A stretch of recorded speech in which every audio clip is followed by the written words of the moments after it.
We make virtual reality here for aged care, for gaming and for quite a number of other industries as well.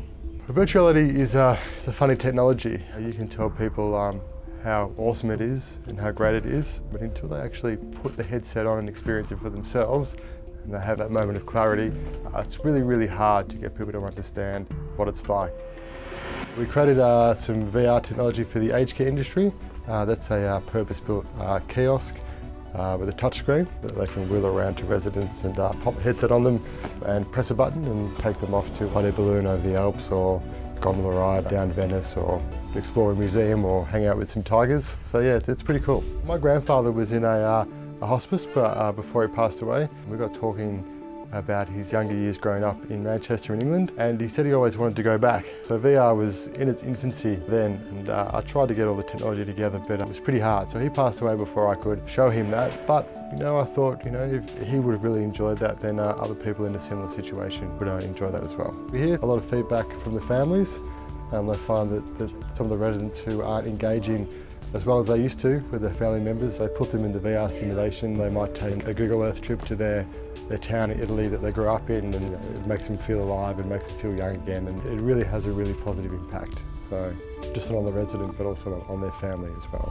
I started when I was 24 and I just jumped straight in. So I had something I wanted to do, which was remake those old games. So I just kept working at it and I didn't take no for an answer. It was really hard, being that young.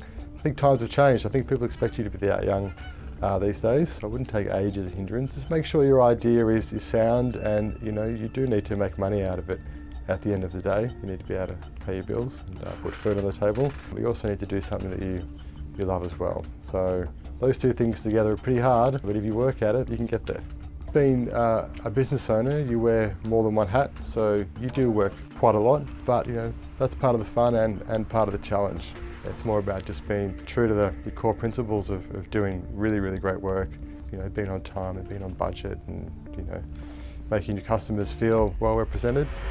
Intel's been a great supporter of ours, and they allow us to use their technology to create experiences. They speed up the process and access to new tools and technology. Technology-wise, Intel's got some great 8th generation processors coming out. With VR, you really need speed, and Intel provides the fastest chips on the market. And also they've got a RealSense camera which allows us to identify the aged care patients and deliver personalised content to them without any interaction, so that's great. We're just using the technology in a positive way, and it makes us feel great. It's a really nice positive outcome that we can have to do something that we love, that obviously other people love as well.